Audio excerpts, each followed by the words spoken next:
Listo, si quiere ya comenzamos nuevamente. Muchas gracias. Muted.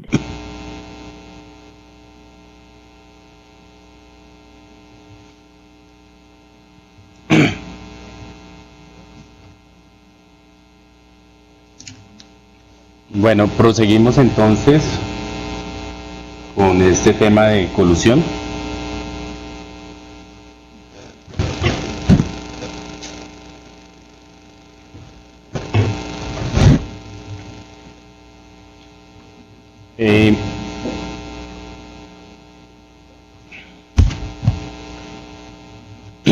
Digamos que ha habido también recomendaciones en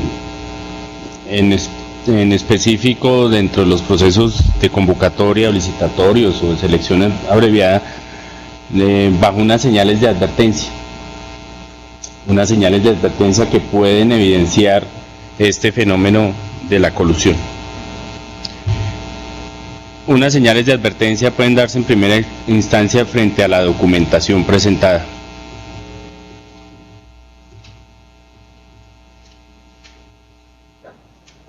Señales de advertencia que pueden llegar a evidenciar eventuales fenómenos de colusión. Digamos, ¿qué tipo de documentación se podría decir? Por ejemplo, que las propuestas presentadas contienen los mismos errores de ortografía, contienen las mismas fallas aritméticas. Hay un micrófono ahí creo que abierto, ¿alguno? No. Documentación presentada en forma similar, por ejemplo, que las propuestas por distintos oferentes se redactan en forma muy similar, usan papelería casi igual. Yo creo que tengo a colación nuevamente ese ejemplo porque en el caso que yo les he comentado 2 veces ahorita, el proponente 1, 2 y 3 tenían la misma papelería. ¿Y a qué me refiero? Eran uniones temporales y consorcios donde el encabezado era igual, el papel, el material era hasta igual, el final era hasta lo mismo, hasta la estructura. Ustedes saben que la carta de presentación de la oferta es estandarizada, ¿no? Pero muchas veces el numeral 5 va en la hoja 2 y a otro el 5 va en la hoja 1, pues porque el tamaño de la letra no, las 3 eran iguales, culminaban igual, terminaban, iniciaban en la misma forma. O sea, usted prácticamente ponía eso así y era igual. Pero bueno, digo, esas son situaciones donde uno decía, ¿y dónde está la trampa? Muchas veces, por ejemplo, otra recomendación que dicen es que los documentos presentados por uno de los proponentes se refieren a ofertas presentadas de otros competidores, utilizan el mismo membrete, o a veces, por ejemplo, la acreditación de experiencia se la da de un miembro del equipo de trabajo, se la da el proponente 1 al proponente 2 y el proponente 2 al 1. Pues como ustedes saben, la experiencia de un profesional, entonces no hay una exigencia fuerte, y uno entiende que pues nosotros que profesionales estamos en un lado y otro, pero si el proponente 1 dice dentro del equipo de trabajo presenta un ingeniero y la certificación la da el proponente 2, pues uno dice, hay algo ahí como que está sonando. A veces se presentan coincidencias en relación con los profesionales que presentan. Yo sé que ahora algunos pliegos establecen la prohibición o restricción de que no se puede presentar el mismo profesional para 2 propuestas.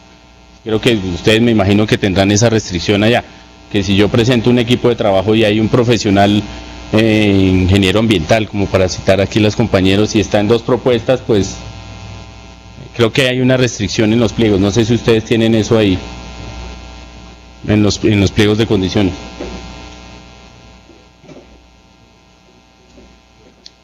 Por ejemplo, los errores, vamos, que se borra acá, los errores, los errores similares que se presentan en una y otra propuesta. O sea, digamos que los documentos uno puede evidenciar que cuando hay errores similares hay algo ahí como que están presentándose. Hay una señal de advertencia también relacionada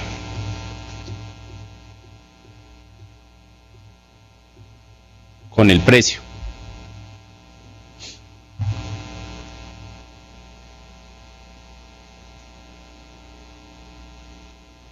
por ejemplo, que hay dos procesos licitatorios, siempre digo licitatorios, pero pues hablemos en convocatorias públicas, donde usted presenta una propuesta con un precio en una licitación, perdón, y posteriormente con condiciones similares presenta un precio ostensiblemente diferente en otro. Entonces ahí es de lo que evidencia que puede darse este fenómeno. Claro, ustedes pueden decirme, pero es que pueden ser objetos diferentes, los sitios son diferentes, pero estamos hablando de condiciones de procesos de convocatoria pública muy similares, ¿sí? En los cuales se presenta para una convocatoria pública con un presupuesto similar, un precio, y para otro que tiene mucha similitud, un precio inferior, que generalmente aquí lo que hace es bajarse el valor. Señor. Sí le oigo. No se le escucha, perdón.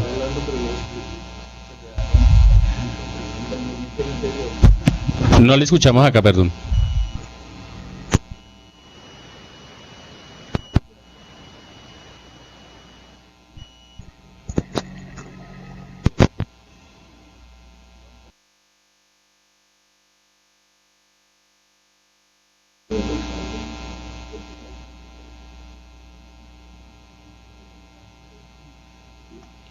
No le escuchamos.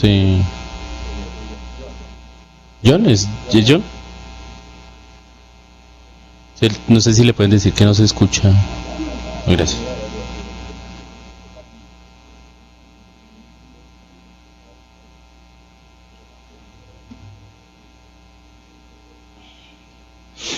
¿Aló? ¿Sí? No le escuchamos.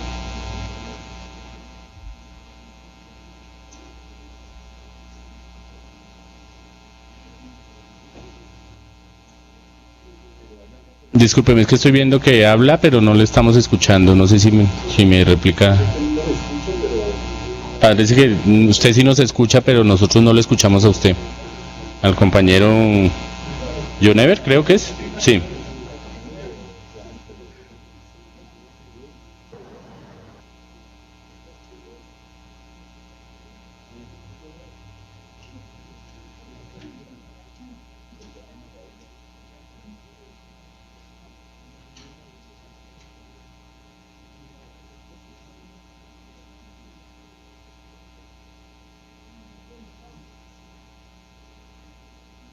Doctor, otra señal de advertencia.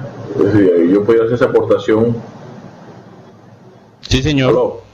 Mire, sí le oigo, yo sí le oigo. Otra señal de advertencia podría ser, de hecho yo la detecté una vez, era que nosotros acá simplemente manejamos selección abreviada, ¿no? Escogido las 10 personas que iban a participar del proceso.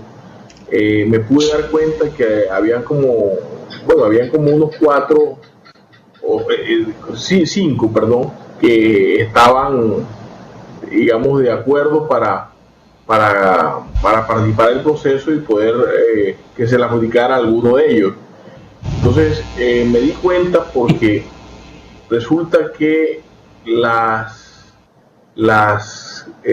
póliza de seriedad de la propuesta, una sola de ellas, de los 5 oferentes, era legítima y las otras eran escaneadas, montadas sobre cualquier otra póliza, y la numeración de pronto era similar o no correspondía. Llamé a la aseguradora y no correspondía a lo que decía allí, al objeto que se estaba asegurando, al proceso que se estaba asegurando. Eso lo hace porque, digamos, a ellos les interesa que ellos no van a pagar 5 pólizas de seriedad de la propuesta, sino que pagan una sola y el resto son, por decirlo algo, de alguna forma chimbas.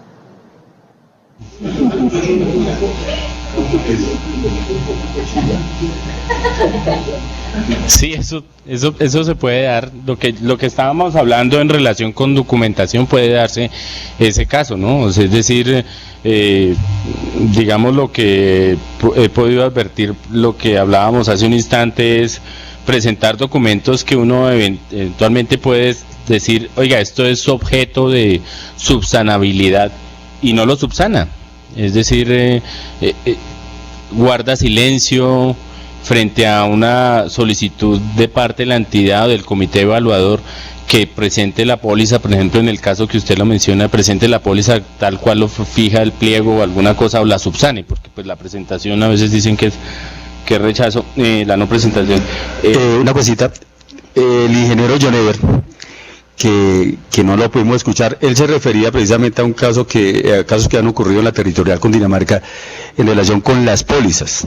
Dice que sea el caso de te presentan varias pólizas con la misma aseguradora, el mismo corredor, y la diferencia en tiempos es nada, o sea, prácticamente en el mismo momento es que se expiden esas pólizas. Entonces digamos que menciona como caso de manejo que hacen estos contratistas que tratan de hacer la colusión en ese tipo de procesos de la territorial.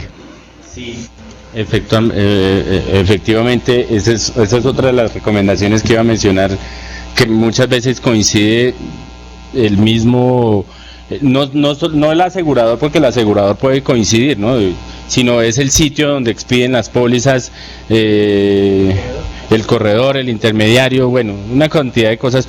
Alguien puede decir, sí, pero es que pues todos la tienen en el mismo sitio. Eso es poco creíble, porque el domicilio de uno está en un sitio y el del otro está a 20 kilómetros de distancia, entonces todos la presentan en el mismo lado.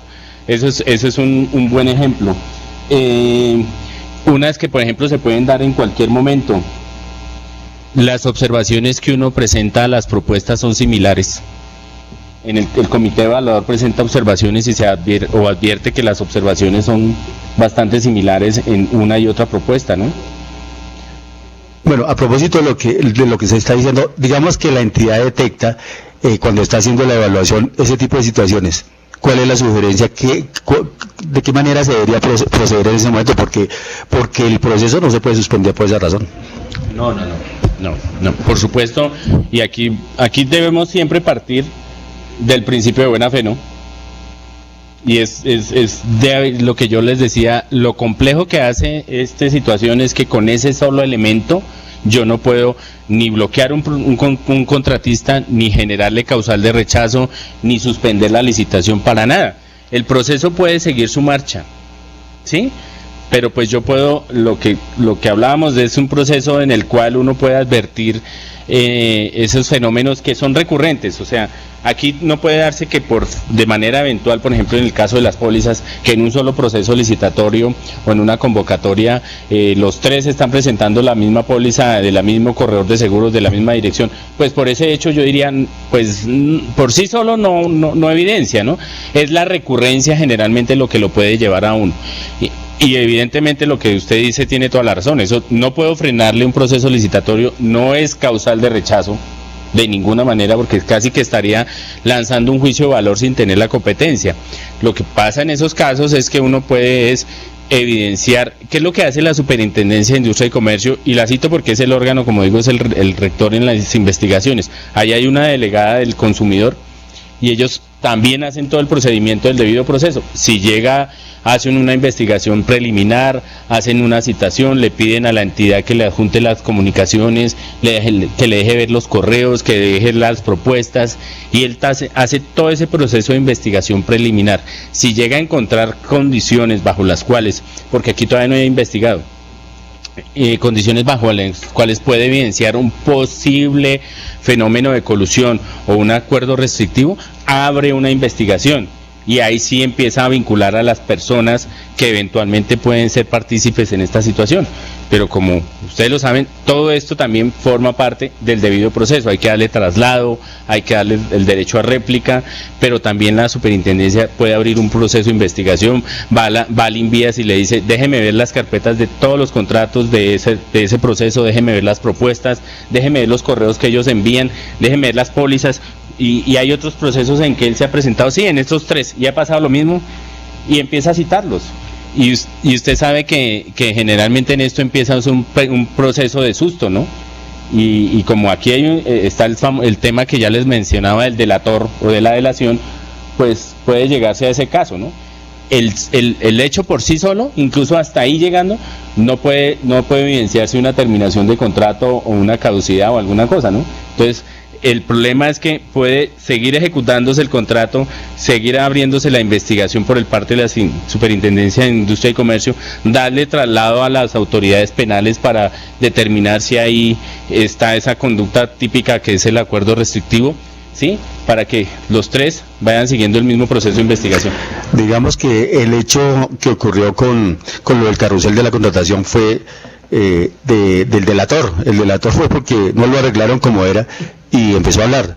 Y por razón de eso fue que surgió la ley 1474. Pero mire que prácticamente el Estado, o mejor el gobierno, espera que se den situaciones extremas o que por alguna situación se empiece a formar el escándalo en ese sentido para tomar medidas al respecto. Es decir, el Estado debería tener, digamos, grupos especializados, porque ya conocemos que eso se presentan en el país, y no evitar que la corrupción sea gigantesca y que se dé un asunto como lo de Odebrecht, y decir, mire todo el dinero que se movía en eso y el manejo que se estaba haciendo, y los contratistas logran su cometido y la cantidad de dinero que se maneja es ahí. Es decir, las cosas no deben ser digamos curativas, sino preventivas, y es lo que normalmente hacen acá. Por lo menos esa ley 1474 tiene cosas muy discutibles. Las colocaron ahí por darle solución a un problema que se presentó el carrusel de la contratación, pero en realidad no son realizadas con todo el cuidado y con todo el análisis que debería hacerse con el propósito de ser anticorrupción. Sí, debo decirle que tiene la razón, porque pues yo también he manejado ese tema de crítica, porque aquí a la voz de un problema surge una ley o un decreto, y hay que acabar con la corrupción. Y lo que creo que en la primera sesión yo les comentaba, que uno de los temas ahorita que estaban hablándose es que va a haber un cambio estructural en la contratación y va a haber una reforma a la ley 80 y 1150 estructural. A nosotros nos tuvieron desde el 93 hasta el 2007 con que iba a haber un cambio estructural de la ley 80, y lo que sacaron fue la ley 1150, donde cambió pedacitos. Entonces seguramente eso es lo que pasa, por ejemplo, con la ley 1474, para los que no lo conocen, es el tema que señala para el tema de la corrupción, para minimizar fenómenos de corrupción. Esa ley fue en el 2011, cuando estaba en boga muchos fenómenos de corrupción en materia de contratación, en materia de los famosos, ¿cómo es que llamaban esos funcionarios que entraban y salían? Tiene una palabra muy coloquial, la puerta giratoria, exactamente.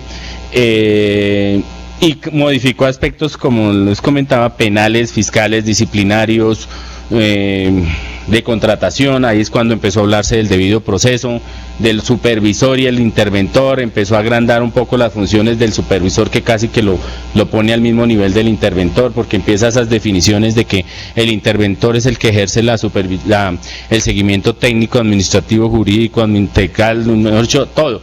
Y el supervisor casi lo mismo, ¿no? Porque pues que respecto a eso, porque nosotros nos ha tocado discusión al interior de la misma entidad por esa razón, pero lo que habla la ley en el artículo 83 dice: definición de supervisor, le hace seguimiento técnico al contrato principal, dicen ellos, y la supervisión es el seguimiento técnico, administrativo, jurídico, social, bueno, de todo. Entonces uno dice, ¿cómo así? La interventoría es técnico y el supervisor además dice que la interventoría requiere conocimientos especializados.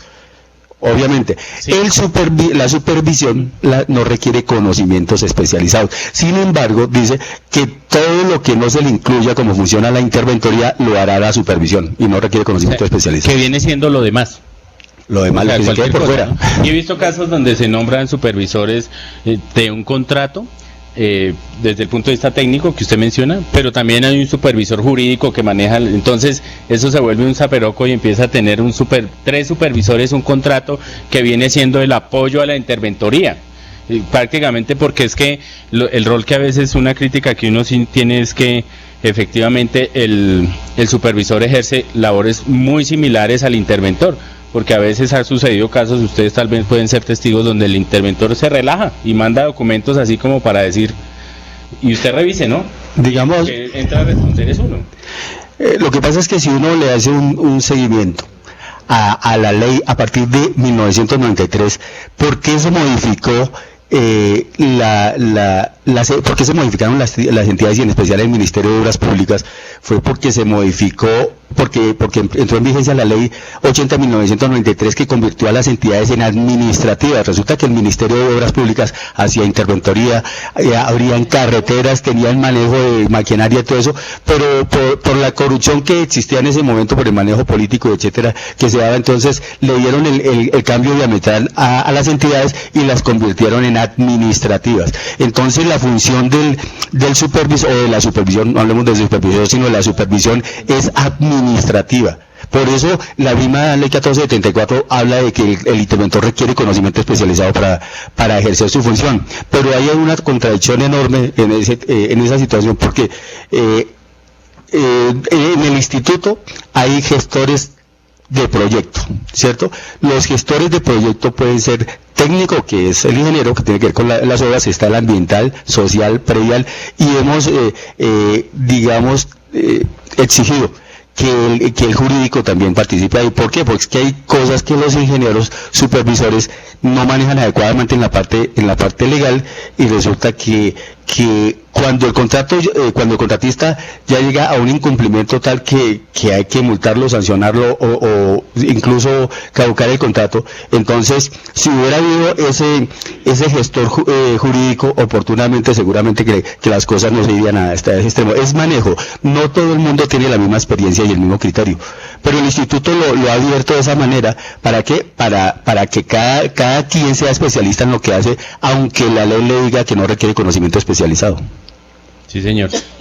Y eso es evidente en muchas entidades donde están advirtiéndose esos problemas, donde pues le están pidiendo, digamos, a la supervisión labores, como usted menciona, las demás. Entonces, casi que se vuelve una competencia muy amplia, una función muy amplia del supervisor, que pues termina, como yo le decía, pues volviéndose muy similar a las labores de la interventoría.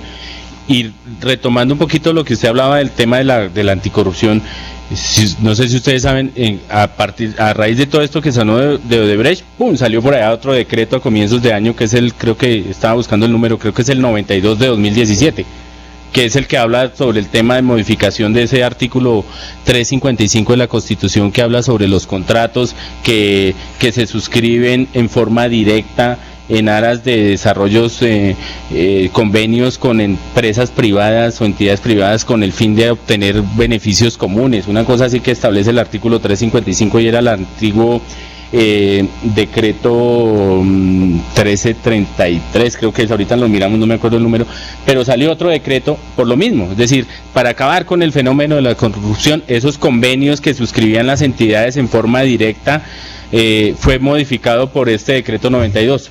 Entonces, volvemos a lo mismo. Entonces, a medida que pasa una situación anormal, sale un decreto o sale una disposición donde empieza a hacerse parches. Y si usted se da cuenta, muchas veces, por ejemplo, la contratación directa. A veces satanizan la contratación directa porque dicen que es que la contratación directa es terrible y ese es el fenómeno de la corrupción. Yo diría que no tanto es por ahí. Es más cuando son las convocatorias públicas donde uno puede, digamos, evidenciar ciertos fenómenos de colusión o de corrupción. La contratación directa, a veces dicen es que porque contrato mucha gente en forma directa, pues digamos que es más rigurosa a veces en principio la justificación para contratar directamente que las convocatorias públicas, ¿sí? Evidentemente es eso. Aquí dice el compañero que no puede existir concurrencia entre interventoría y supervisiones. Claro que sí, claro, pero ustedes pueden advertir que la misma ley establece que debe haber supervisor, que se supone que el supervisor vigila al interventor y que el interventor vigila al contratista de obra, pero a veces el supervisor cumple funciones casi que del mismo interventor en la práctica. Bueno. Aló. Es que Aló. tengo una pregunta. Sí, señora. Que realmente no la he tenido muy clara. Entiendo como la función de interventoría y la función de supervisión, ¿sí? Pero cuando se crea como la categoría de gestor, sea ambiental, social o predial, no tengo clara, digamos, las funciones como tal, porque no sé, algunas veces pasa a ser una especie de supervisión de esa gestión ambiental, social y predial. Pues muchas veces esa connotación de gestor parece que estuviera diciendo que es un apoyo al supervisor o es un apoyo al interventor. Yo he visto casos donde el gestor, llámese como se llame, es prácticamente un supervisor que tiene un componente o una actividad concreta. En el caso que usted menciona es del tema ambiental. Sí, sí, digamos que ¿qué es lo qué función o qué rol cumple el gestor? Supervisar el componente ambiental. Sí, me corrigen si no es así. Entonces, muchas veces funge como supervisor, pero de un ítem de ese contrato, de ese proyecto, ¿cierto? Entonces, pero no habría concurrencia con el supervisor general, digamos, del contrato. ¿cómo? No habría concurrencia, por decirlo así, de funciones con el supervisor del contrato. Pues no, pues yo diría que como hay supervisor de un componente técnico, muchas veces lo que hacen las entidades es decir que el gestor ambiental es el que sirve de apoyo al supervisor para el componente ambiental. ¿Sí? Entonces, ¿qué es lo que pasa? Que en últimas el que va a suscribir las actas es el supervisor, pero también el que va a suscribir el recibido es el gestor. O sea, es una actividad que a veces concurre entre uno y otro. Pues no le diría que puede ser en estricto sentido un supervisor, pero se está volviendo casi como el apoyo a la supervisión en el componente ambiental. ¿Sí? Entonces, en ese sentido serían ambos sujetos disciplinables. Sí, claro, todos lo somos, sí, claro, porque si, por ejemplo, voy a decir una cosa muy terrible, y me disculpas en el ejemplo que estabas dando, pues si tú das un aval en un tema de gestión ambiental donde no había lugar a darlo, llámese supervisor o llámese gestor, pues responde disciplinariamente, ¿no? Porque pues aquí lo que a uno lo que lo investigan es por la acción o por la omisión, ¿correcto? Entonces, sí, pero ante un... Lo decía era porque uno hace la advertencia ante el supervisor y la unidad ejecutora, pero uno como tal no puede tomar decisiones, porque una decisión ambiental puede ser la suspensión de una actividad, porque da origen a un impacto y a una medida preventiva por parte de una autoridad ambiental. Entonces eso puede tener como, puede influir en el proyecto como tal, en los avances de las obras. Uh-huh. Pero Entonces, si hace la advertencia, digamos, uno puede hacer la advertencia, pero y si no es acogida, igual uno también cala ahí en una posible investigación. pues no sé, siempre a uno como que lo que comentaba ahorita, las causales que lo pueden a uno exonerar es advertir, ¿no? Ante una situación de esa naturaleza, pues si uno deja las constancias de que hizo las advertencias del caso y que no le tuvieron en cuenta esas advertencias y que como consecuencia de esa situación se generó un impacto ambiental que tiene repercusiones de esa naturaleza, pues, y que son objeto naturalmente de algún detrimento, de alguna condición ilegal o de tipo penal, pues creo que eso para mí es causal de exonerarlo a uno, ¿no? Solo podría decir es esa parte, porque pues el tema del gestor y del supervisor es diferente, porque pensemos que muchas veces estamos hablando del caso concreto en vías, lo sé, pero hay entidades que no manejan ese concepto, lo que manejan es supervisor o apoyo a supervisiones. Generalmente entonces el que responde es el supervisor, pero si hay funciones que le competen al gestor, en el caso que me comenta, pues naturalmente también entraría a responder, pero pues como usted en el ejemplo que me dice que si hace las advertencias o hace los llamados de atención y no le tienen en cuenta, pues creo que para mí es una causal suficiente para exonerarlo, ¿no? Para advertir que sí cumplió con el deber, porque es que hay un deber primero funcional y es un deber profesional. Entonces, al margen de lo que uno funja como supervisor, como interventor, pues usted tiene un horizonte profesional donde dice, esto no cumple con estos estándares, no cumple con una norma ambiental o puede tener un impacto ambiental y está evidenciado, pues ahí está primero pues la situación en que podría exonerarse, ¿no? Digo exonerarse o ser no sujeto disciplinario, hablando en términos de investigaciones disciplinarias. Perdón, a mí me parece Señor. que este tema del gestor se tendrá que ver más adelante dentro del diplomado cuando estamos hablando del manual de interventoría de INVIA directamente, porque lo que yo entiendo y cómo funciona en el tema de los contratos de selección abreviada que estamos hablando, existe un contrato de obra y ese contrato tiene un interventor. Ese interventor tiene un supervisor. Ese supervisor con respecto al contrato de obra es gestor.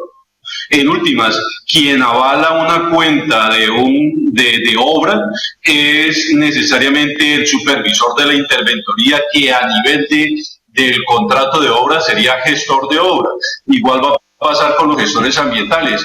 El contrato de obra como tal va a tener un solo control y va a estar en cabeza de la interventoría, quien quiera que sea. Pero ese interventor va a tener unos gestores por parte de INVIAS, que será un gestor técnico en cada una de las partes, un gestor ambiental desde la Secretaría Ambiental, pero ellos llegan al contratista de obra llegaríamos a través del interventor de ese contrato. Sí, es un tema como de escalar responsabilidades, ¿no? Evidentemente, pues ahí lo que habría que advertir es qué situación puede darse en ese caso.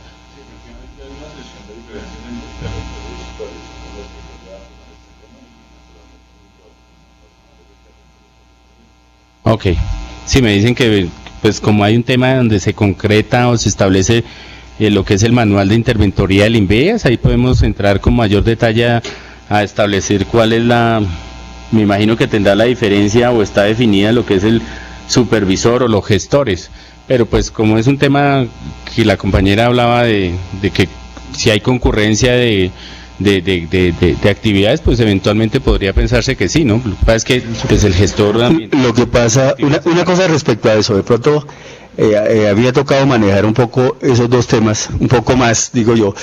El asunto, la discusión que normalmente se presenta, dicen, es que en la ley no existe el gestor. Efectivamente, pero es que el instituto internamente estructuró la supervisión de esa manera. ¿Por qué? Porque normalmente ocurría que cuando se adjudicaba el contrato, entonces se nombraba supervisor de proyecto, que existía en una época, eso es antes del 2010, y el supervisor de contrato. El supervisor de proyecto era un funcionario de sede central, que llaman ahora, del Instituto Nacional de Vías, y el supervisor de contrato de la territorial. Cuando aparece la ley 1474, que hace las diferencias, entonces, un poquito antes del instituto ya había modificado la definición, y entonces se hablaba del gestor. El gestor era con el propósito de nombrarlo desde el comienzo. Entonces se tenía un corredor, y entonces se nombraba el gestor del proyecto. ¿Para qué? Para que él hiciera todo lo necesario y estructurara el proceso, para que ya no se esperara que se adjudicara el contrato para que lo recibiera el supervisor de proyecto y posteriormente el supervisor de contrato. El supervisor de contrato tenía que ver un poco más con el seguimiento a la interventoría, pero igual él también intervenía en la parte de la obra, ¿cierto? Entonces, en la estructuración que hace el instituto lo hace internamente. Eso no tiene ninguna discusión con la definición de supervisión que tiene la ley 1474 o la definición de supervisión que se tenga. Esa es una estructura interna del instituto que lo puede hacer, cualquier entidad lo puede hacer como quiera, porque es el seguimiento que le va a hacer.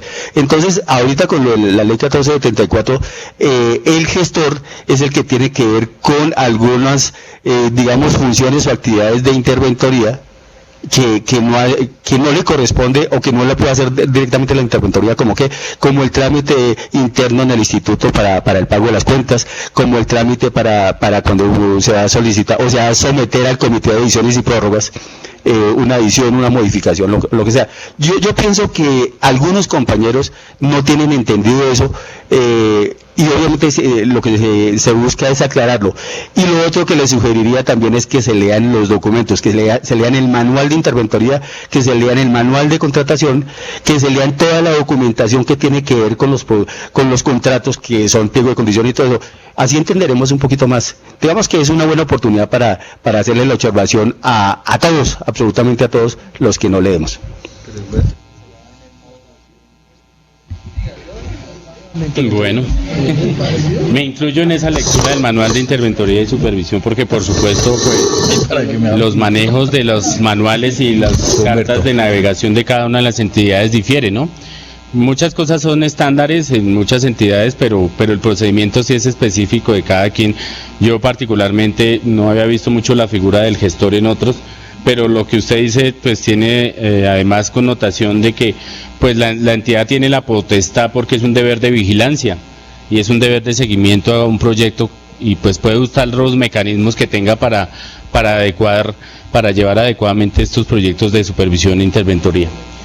De pronto se me ocurre otro tema relacionado con advertencias en cualquier momento y es que muchas veces encontré dos casos, pues los planteo así, puede que no hubiera sido, pero que evidenció que, por ejemplo, llegaron dos proponentes tarde a la hora del cierre y cuando se les advierte sobradamente que la hora del cierre es a las 3 de la tarde y son las 3:20 y llegaron, uno dice... Eso es una señal de advertencia. No sé ustedes si tienen un sitio específico para el cierre de las propuestas. Es en el tercer piso de la edición no sé qué, en la sede tal cosa y tal otra. Y llegaron a presentar en algún caso una propuesta a otro piso con tan mala suerte que el que estaba ahí en la entrada en ese piso la recibió.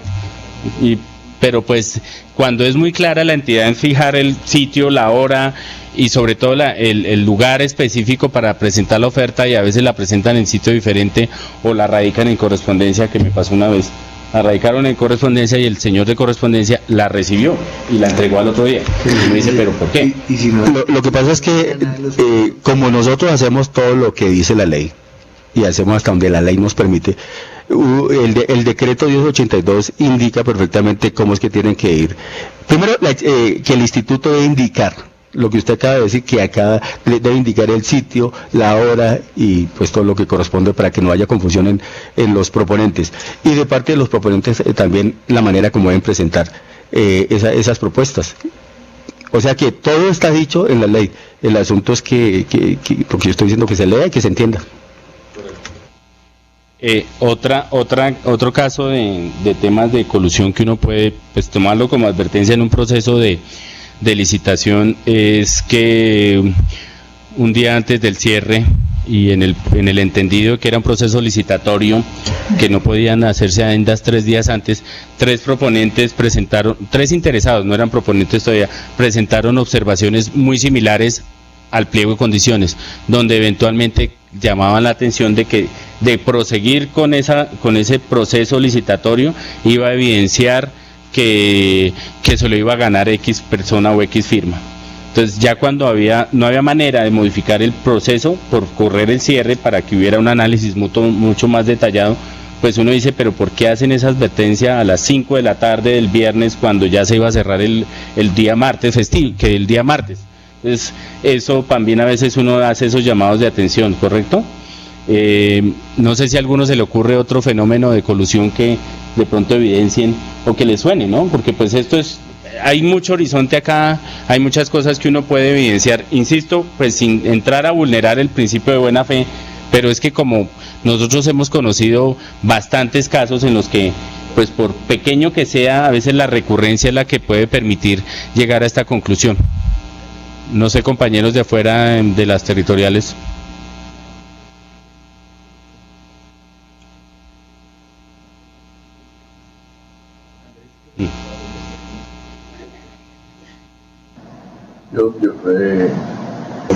Otro ejemplo es en las subastas inversas, en donde en el momento en la audiencia de hacer la subasta se presenta ese fenómeno, ¿no? Entonces 3 son los habilitados, pero finalmente no participan en la puja y dejan que uno de ellos se lo gane. Sí, me estaba recordando que una vez me pasó eso, eran 5 proponentes, 5 o 6, y 6 proponentes habilitados para una subasta inversa, y 3 de ellos al momento de comenzar la diligencia de subasta inversa no hicieron puja. Entonces uno dice, pero ¿cómo así? Y por eso es la previsión muchas veces que cuando se hacen esas diligencias de subasta se les recomienda no salgan, no usen celular, no sé qué, sí sé cuándo, porque pues ahí puede haber alguna concertación, ¿no? Evidentemente ese es un buen ejemplo. Yo diría uno otro, y es que desafortunadamente, bueno, ustedes se dan cuenta ahora con los concursos de mérito, los concursos públicos, establecen en la última parte que hay que darse una lectura al orden de elegibilidad. En estricto sentido, en esa audiencia, lo que yo debería hacer es decir que el que está en el primer orden de elegibilidad es este y los demás hasta luego, porque yo voy a negociar el precio o las condiciones con él. ¿Sí? Sí, pero podría ocurrir efectivamente que en la revisión de la propuesta económica haya un error. No, pero déjeme concluir el contexto de la situación. Pero ¿qué es lo que ha pasado en estos casos? Que eso se volvió una audiencia de adjudicación y en ese momento 5, 6, 7 proponentes empiezan a presentar observaciones que no las habían dado antes. Y uno pues tampoco puede sesgarles el derecho al debido proceso y todo ese cuento. Y eso se volvió un debate tan fuerte que eso se volvió peor que una audiencia de adjudicación, porque usted, la esencia que era con el concurso, esa es una copia, digamos, del modelo anglosajón, que y ustedes, los que conocen banca internacional, así se maneja en la estructura de precios, y los bancos tipo BID, Banco Interamericano de Desarrollo y Banco Mundial, le dicen, usted solo cite al que está en el primer orden, ninguno más debe venir, no tiene por qué hacerlo, ¿sí? Porque usted va a negociar es con él. Y de hecho es tan cerrado ese tema ahí en banca multilateral que solo le da a conocer el orden de elegibilidad al que está de primero, ¿sí? A los demás les comunica que ya va a haber citación con el primer orden. Pero aquí, como quisimos ser muy garantistas, entonces dijimos, hay que dar en audiencia pública el orden de elegibilidad. Y lo publican en el SECOB y todo ese cuento. Entonces está el primero, segundo, tercero. Y fuera de eso hay una audiencia, fuera que está publicado, porque el orden de elegibilidad está publicado, hay una audiencia en la cual usted dice, mire, la lectura está por el primer orden que está aquí el señor. En ese sentido vamos a abrir la propuesta económica de él nada más. Si llegara a darse el caso en que el presupuesto de él es superior al valor, pues es causal de rechazo, ¿cierto? Y entonces entraremos a negociar con el segundo. Pero ¿qué sucede? Muchas veces ni siquiera se ha iniciado ese proceso cuando dura 1, 2 o 3 horas con una audiencia de adjudicación, porque se está debatiendo cosas que ni siquiera habían advertido desde el inicio. Entonces 5 o 6 se ponen de acuerdo para decir y alargar la situación. Entonces, doctor, pues, sí señor. Pero es que además recuerden que hay una sentencia que define los momentos en que se debe subsanar, y si ya se han surtido todas estas etapas de la parte de evaluación, ese momento es solo para la adjudicación, y ahí no hay momento de evidenciar más nada, porque todo fue absuelto a través de las etapas anteriores. Eso es discutible, compañero. Le digo que eso ha sido muy difícil de manejar, porque yo no recuerdo casos donde uno en una audiencia, llámese de adjudicación, de licitación o de un concurso, y llega alguien a presentar una observación, yo le digo qué pena, es extemporánea y no va al lugar, usted se calla. Porque a mí me pasó en una situación donde el ordenador del gasto tomó esa decisión, y al que se le advirtió esa situación, pidió que se suspendiera la diligencia, llamó a la oficina de control disciplinario, mandó investigar inmediatamente a todos y solicitó su investigación a la Procuraduría. ¿Qué tocó hacer? Responderle. Evidentemente, pues uno sabe que uno siempre quiere ser garantista en este tipo de cosas, y lo último que uno quiere es estar citado por una cosa porque el señor se le ocurrió que no era justo que él no hubiera ganado. Entonces, evidentemente si hay unos plazos perentorios, el Consejo de Estado ha fijado plazos perentorios, ha dicho que la etapa para adjudicar y la etapa para presentación de observaciones en el caso de las licitaciones dentro de los 5 días hábiles siguientes a la publicación, y dentro de los 3 días que generalmente se maneja en el caso de los concursos.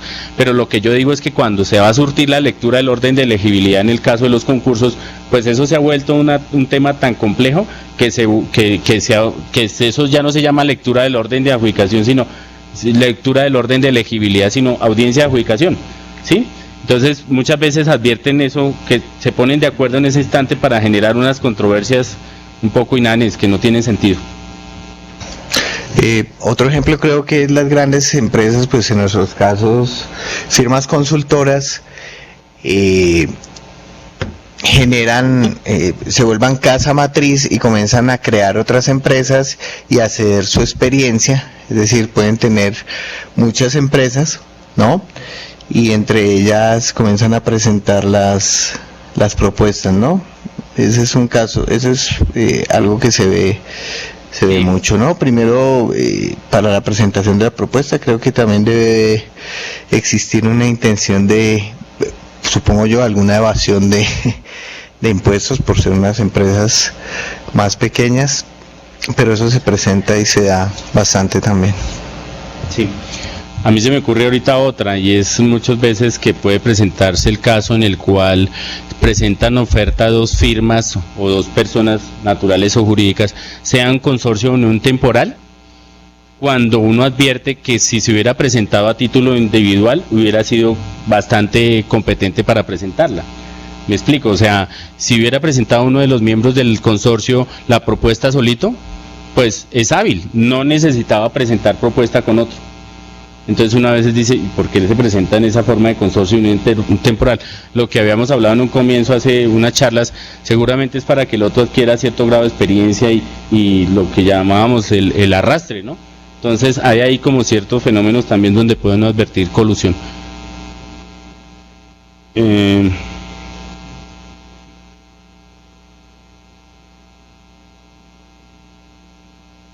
Bueno, el compañero aquí agradece lo de la resolución, que lo va a tener en cuenta, que sí, aquí estoy viendo. Sí, que muchas gracias por la precisión a los compañeros. No sé si hay alguna inquietud sobre este tema de colusión. Es un tema, como decía, bastante complejo. Hay un proceso, como le digo, que pueden llevarse dos instancias, una de tipo penal y una de tipo, llamemos, administrativa, que pues el que regula todo ese tema de colusión es la Superintendencia de Industria y Comercio. Hay unas recomendaciones que siempre se tienen, pues recomendaciones que uno siempre dice, pues cómo hacer para evitar esos fenómenos de colusión, cómo limitar el riesgo de colusión. Evidentemente uno dice, pues tratemos de unificar a veces los pliegos. Alguna recomendación que dice, no fijemos condiciones diferentes entre situaciones similares, porque puede evidenciar que de pronto ahí uno puede sin querer cohonestar en algún fenómeno de esos. Generar, digamos, advertencias en los pliegos de condiciones. Algunas veces uno muestra ciertas condiciones en los pliegos donde evidencia o pone esas advertencias de que el proponente garantiza que con la propuesta no va a ocurrir en fenómenos de colusión, etcétera. Puede ser un canto a la bandera, pero son avances.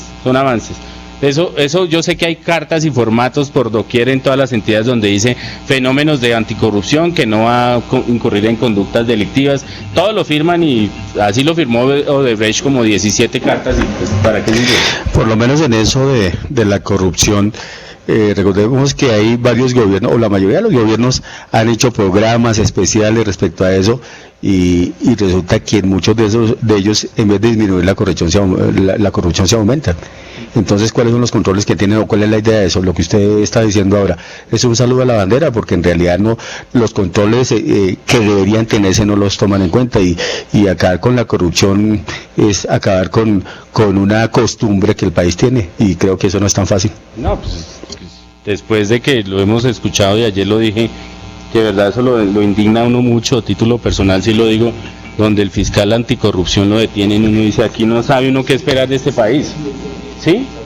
Sí, mañana el Papa se declara ateo, entonces uno dice, ¿qué va a estar pasando?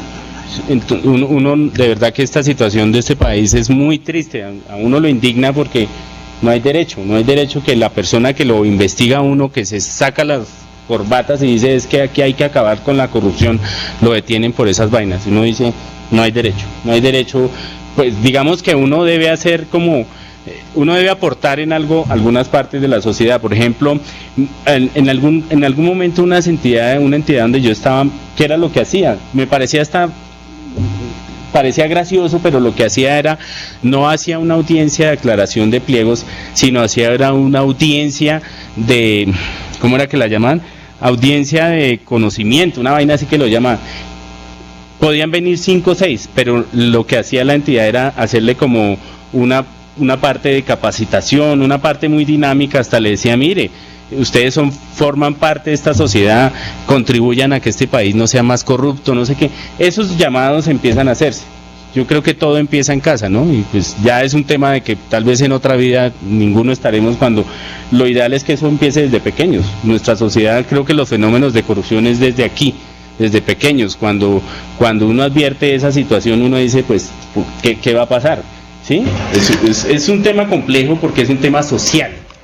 Siempre se recuerda una frase que dijo Julio César Turbay Ayala, que hay que llevar la corrupción a sus justas proporciones, que fue un escándalo lo que él dijo, pero la gente no lo interpretó y resulta que es cierto. Aquí no se ha llevado las justas proporciones porque es que la corrupción aquí es del 80% y la justa proporción pues será algo que no produzca impacto a la economía. ¿Cuánto? Sí, aquí desafortunadamente muchas cosas de estas son un poco complejas de manejar, pero algún aporte debemos hacer cada uno de nosotros cuando estemos estructurando un proceso de esta naturaleza.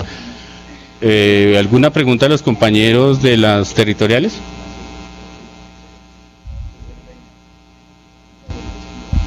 ¿No? Bueno,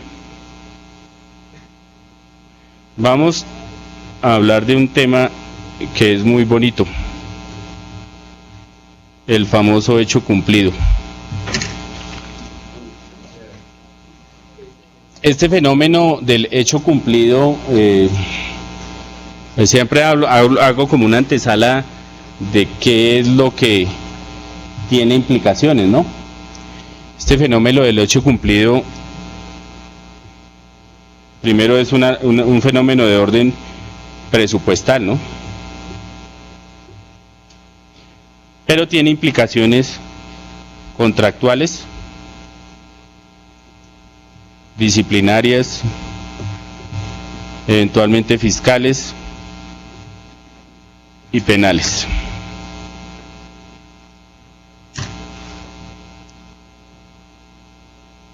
El solo hecho de incurrir en esta situación puede llevar a que un funcionario, ordenador de gastos, representante, incurra en cualquiera de estas, en todas o en dos de ellas o en eso.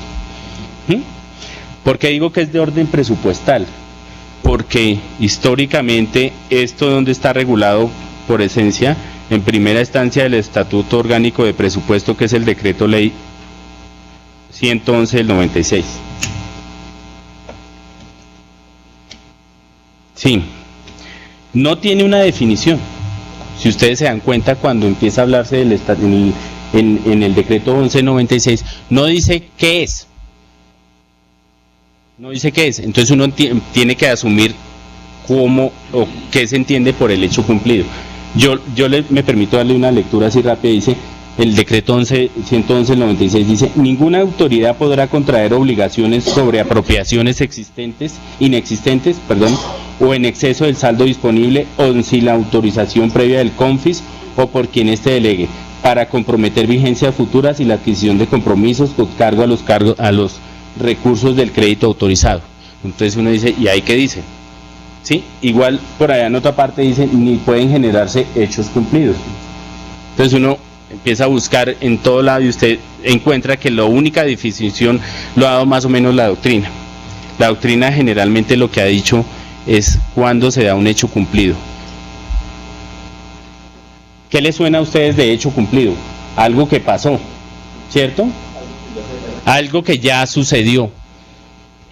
Ahora, un evento que sucedió,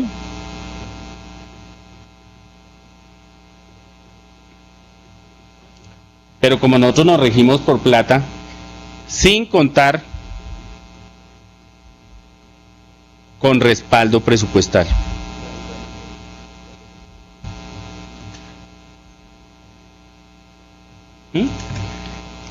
Cada año, ustedes saben que cada año, a finalizar el año, el 27, 28 de diciembre, sale el famoso decreto de liquidación del presupuesto del año siguiente. Y cada año reitera lo mismo. En cada decreto, el 2170, creo que es el del 28 de diciembre del año pasado, dice algo similar. Dice: prohíbese tramitar actos administrativos, obligaciones que afecten el presupuesto de gastos cuando no reúnan los requisitos legales o se configuren como hechos cumplidos. ¿A qué lo lleva uno a eso? Que yo no puedo comprometer a una entidad ni puedo obligarla sin contar con un respaldo presupuestal. Una observación al respecto. Antes de la ley 80, el decreto 222 de 1983, como no tenía esas restricciones, allí se presentaba muchísimo que el contratista le dan la orden de que ejecutara y que después cuadraban el presupuesto. Por razón de eso fue que en la ley 80 modificaron esa parte. Entonces, para autorizar cualquier modificación al contrato a través de una adición, obviamente debe existir previamente el certificado de disponibilidad presupuestal, porque daba situaciones en ese entonces de que había que demandar para que le pagaran al contratista. Estoy hablando antes de la ley 80 de 1993. Sí, muchas gracias. Igual ahora, digamos que el hecho cumplido, como ustedes lo pueden advertir, es consolidar situaciones sin contar con el respaldo, con la obligación presupuestal pertinente que le acarrea una obligación para la entidad, ¿correcto? Generalmente los hechos cumplidos no se dan tanto en la etapa contractual. Digamos, yo no abro por regla general un proceso licitatorio sin contar con el recurso presupuestal. Eso, digamos, que a veces es mucho más fácil de evidenciar que si hay recursos presupuestales. El problema a veces se presenta es en la ejecución del contrato, ¿sí? Cuando surgen temas como adiciones, como mayores cantidades de obra no respaldadas, ¿correcto? Entonces, ¿cuál es el evento? ¿Cuál es la consecuencia que eso genera? ¿Sí? Pueden darse muchos eventos. Una adición, por ejemplo, la suscripción de una adición sin contar con el CDP. Evidentemente ahí hay, y que se ejecute, ¿no?, un hecho cumplido. Pero nosotros tenemos, además del CDP, otra figura que se llama el registro presupuestal. Entonces puede haber adición con CDP, pero la adición no se registró. Y eso sí es frecuente que suceda. ¿Aquí hay un hecho cumplido?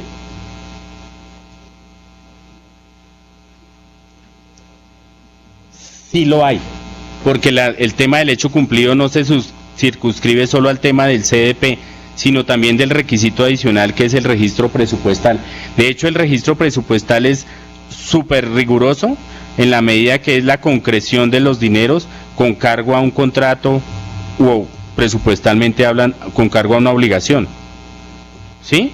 El registro presupuestal es la materialización del certificado de disponibilidad presupuestal. Usted puede tener un CDP, suscribe un contrato, aquí está el contrato, está adjudicado, el contrato tiene un CDP, el CDP está con antelación, hasta ahí no hay problema, ¿cierto? Se adjudica el contrato, lo firman las partes, ¿qué es lo que se hace después? Se registra. En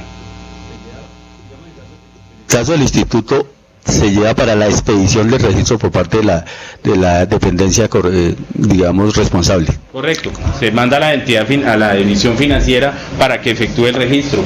Por X o Y motivo, este contrato no se registró. Y usted, como supervisor o contratista, da inicio al contrato. El contrato tiene respaldo presupuestal, ¿cierto? Pero no tiene registro. Ahí hay un hecho cumplido, ¿o no? Entonces, la razón principal de los hechos cumplidos no solo está circunscrita al certificado de disponibilidad presupuestal, sino también al registro presupuestal. Y de hecho esto es más riguroso porque, como les digo, es la concreción económica del contrato. Usted cuando tiene un CDP, ¿cuánto tiene un valor? 1.000 millones de pesos. Entonces uno dice, bueno, abrió el proceso con un respaldo presupuestal. ¿Sí? Pero cuando va a suscribir el contrato por efectos de la evaluación económica y todo ese cuento, le van a registrar por el valor final del contrato, que es 950 millones de pesos, ¿correcto? Ahí está concretándose que ese compromiso, esa plata, no se va a destinar sino para ese contrato. Pero puede haber esta omisión.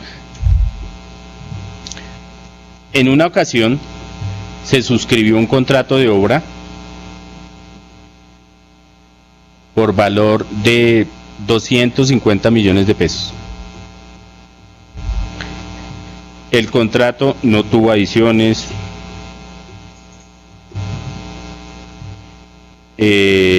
no hubo prórrogas y tenía la figura que ustedes saben normal, mayores cantidades de obra.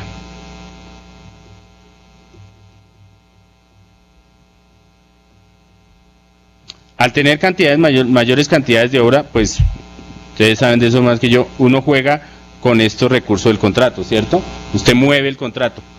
Mayores cantidades de obra, usted juega con él y usted dice, a mayores cantidades, pues empieza a dinamizar el valor del contrato. Resulta que el contrato tuvo mayores cantidades de obra por 25 millones de pesos.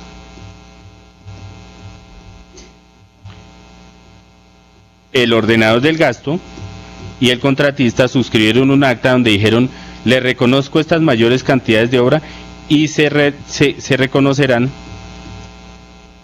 en la liquidación. Aquí hay un hecho cumplido. Resulta que este tema, estas mayores cantidades de obra eran más del valor original del contrato. ¿Ahí hay hecho cumplido? Correcto.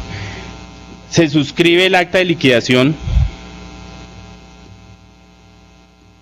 y en el acta de liquidación las partes, llámese ordenador del gasto o representante y contratista, el contratista digamos de buena fe dice, el ordenador dice, se le reconocen 25 millones y esas se pagarán una vez se tramite el CDP. ¿Eso qué le generó? Un proceso de responsabilidad fiscal, un proceso disciplinario y un proceso penal, porque eso es lo que llamaríamos ahorita inicialmente esa figurita bonita que se llama violación, celebración indebida de contratos bajo el ítem contratos sin cumplimiento de los requisitos legales. ¿Qué es lo que se hace en este caso?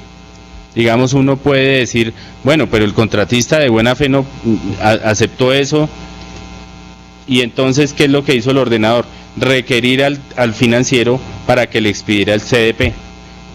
El financiero le dijo, yo no se lo expido, porque eso es un hecho cumplido, o sea, salió mucho mejor, mucho más abogado que el ordenador. Y él insistentemente dice, expídame el CDP. Digo, no señor, eso es un hecho cumplido.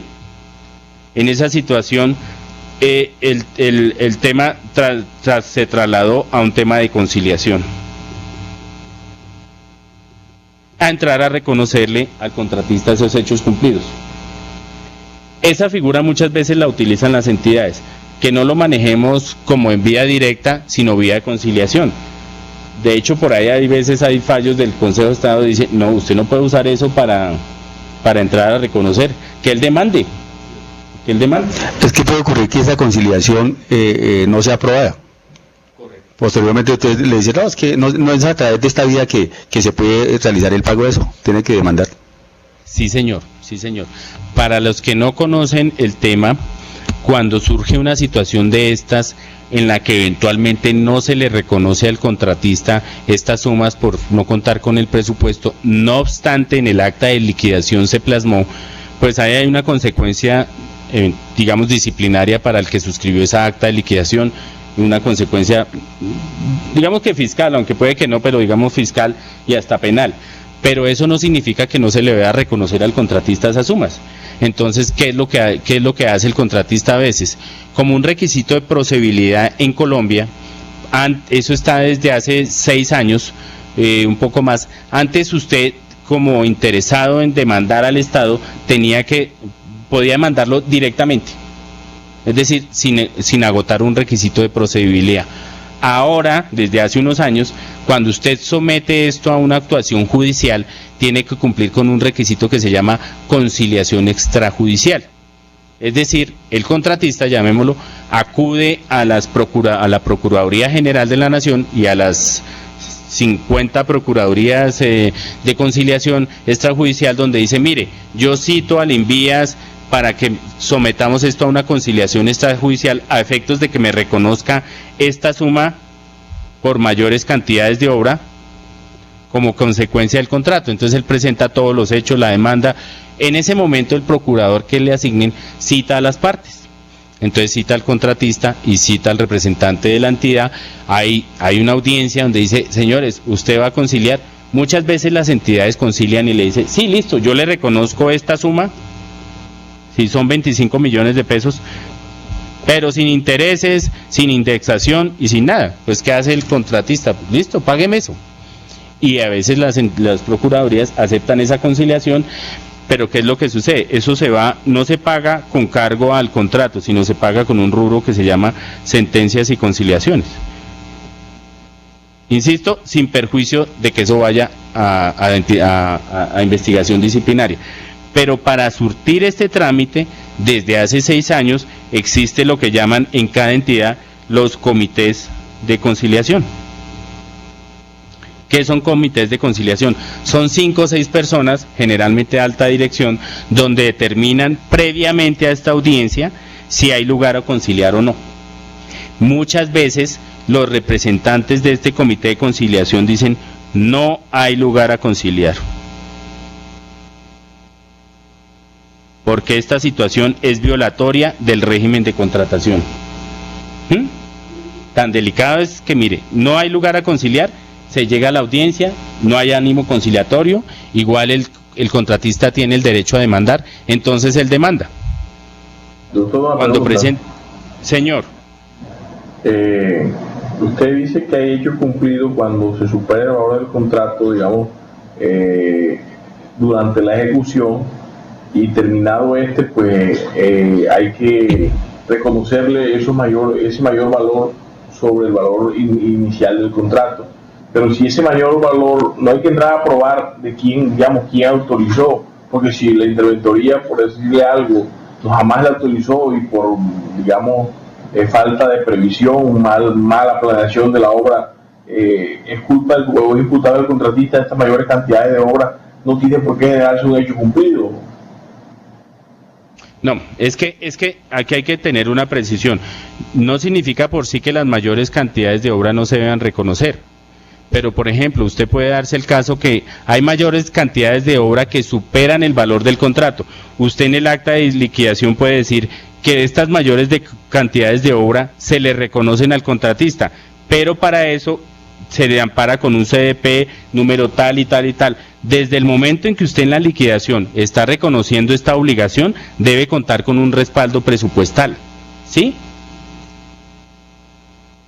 No es que no se le van a reconocer. Ahora, tal vez viene siendo el caso en que el contratista al momento de liquidar está presentando ya una reclamación, que puede ser diferente, una reclamación por mantenimiento del equilibrio económico o qué sé yo, que él advirtió que eso hay lugar a mayores valores que se le deben reconocer. Pues ya entra en un debate, digamos, contractual, donde entra uno a decir que sí se le reconocen, que no se le reconocen, porque esto ya sería otra situación diferente. Usted sabe que las liquidaciones usted puede dejar las notas o las advertencias que había en estime. El contratista puede decir que es que se le debe X suma por mayores cantidades de obra, y la entidad dice, no considero que haya mayores cantidades de obra y no estamos obligados a pagarlas. Dejan las constancias ahí, él tiene la libertad ya de demandar este acto, pero ya es una acción de nulidad y restablecimiento del derecho, que es por otro camino, ¿sí? Estoy hablando de pronto en el caso en el que no hay un respaldo presupuestal para comprometer una obligación, ¿correcto? Usted puede reconocer en la liquidación lo que sea, siempre y cuando tenga respaldo presupuestal. Si no lo tiene, está comprometiendo a una entidad sin dinero, sin recursos que estén en el momento determinados. ¿Correcto? Lo que pasa es que respecto a eso, digamos, en la manera como el instituto le hace, digamos, la documentación que tiene, que es el manual de interventoría, hay documentos en donde se indica y se tiene el control perfectamente de la obra ejecutada en relación con la cantidad de obra faltante. Entonces, como se tiene esos documentos que permiten hacer el seguimiento, no es aceptable que se vaya a resultarse con el cuento de que el contratista ejecutó mayor cantidad de obra que no estaba contemplada en el contrato, digamos en el valor del contrato inicialmente. Eso es responsabilidad de la interventoría directamente. A eso no se puede llegar, en la actualidad no se puede llegar a eso, porque hay los controles que tiene la interventoría durante el desarrollo del contrato.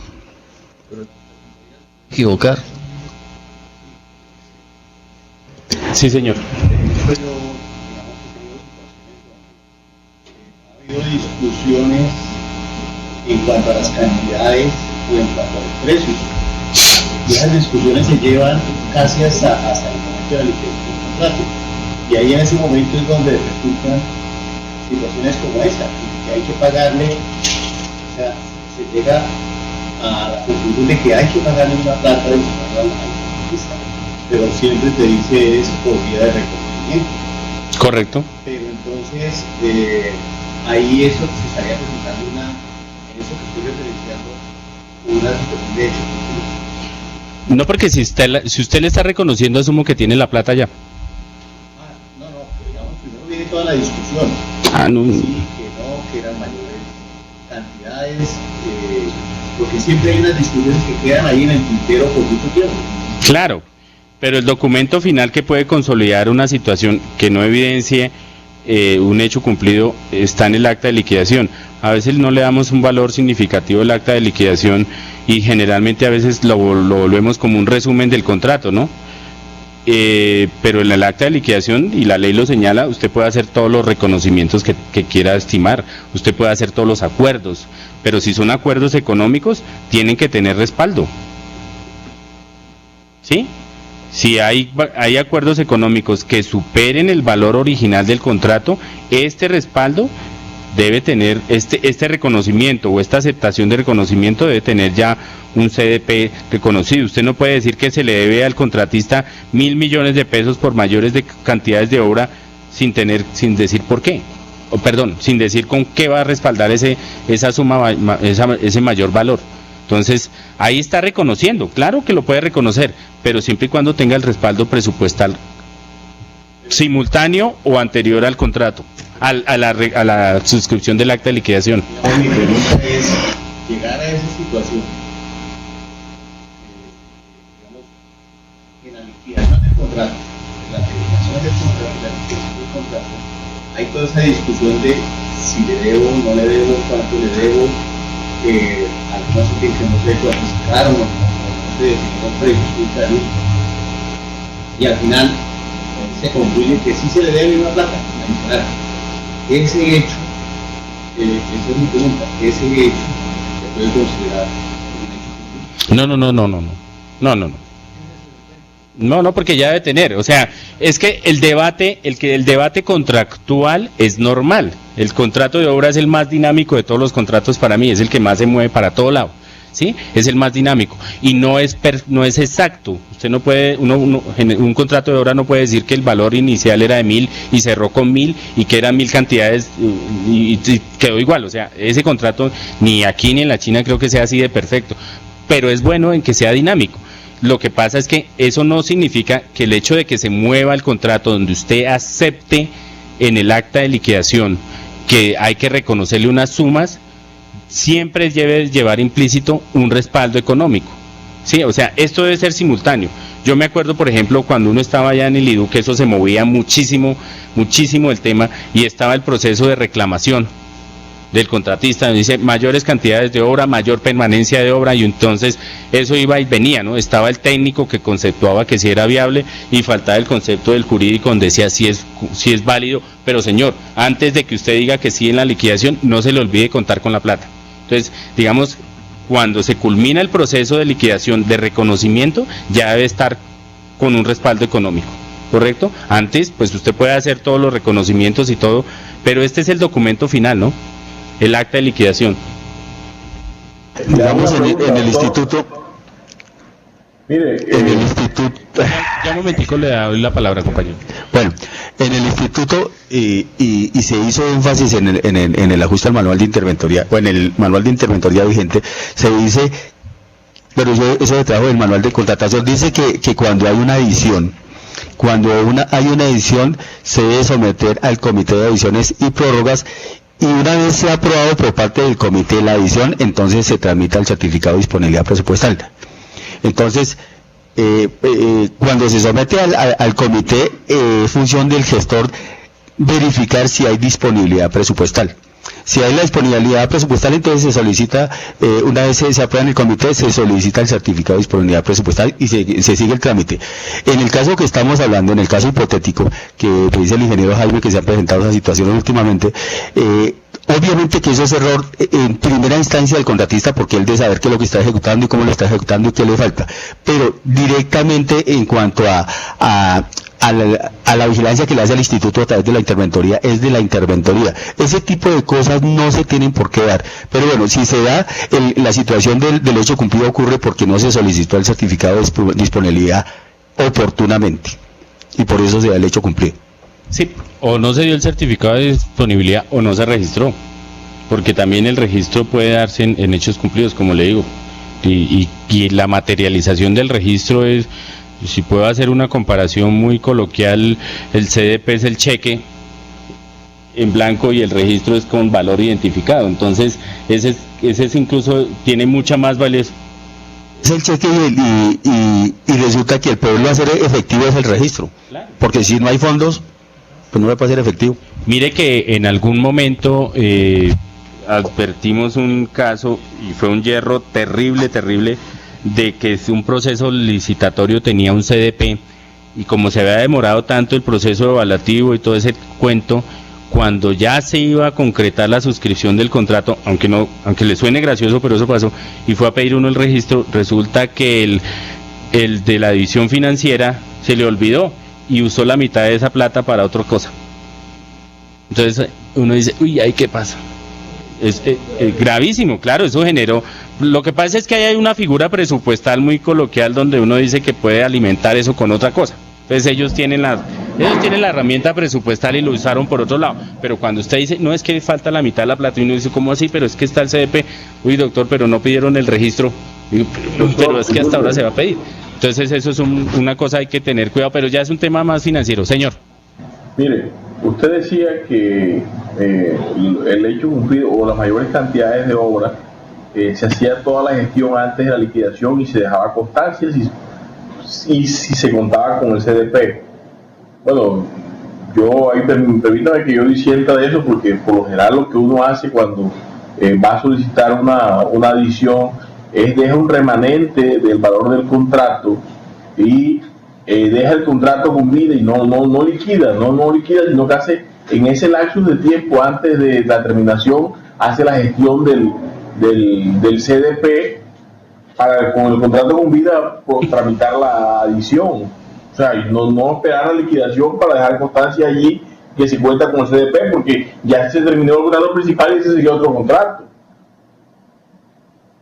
Claro, pero digamos el ejemplo que yo le estaba dando es una situación, digamos, real de lo que aconteció con la liquidación. Si usted puede tramitar esto, digamos, vía adición del contrato antes de comprometer a la entidad, pues puede hacerlo.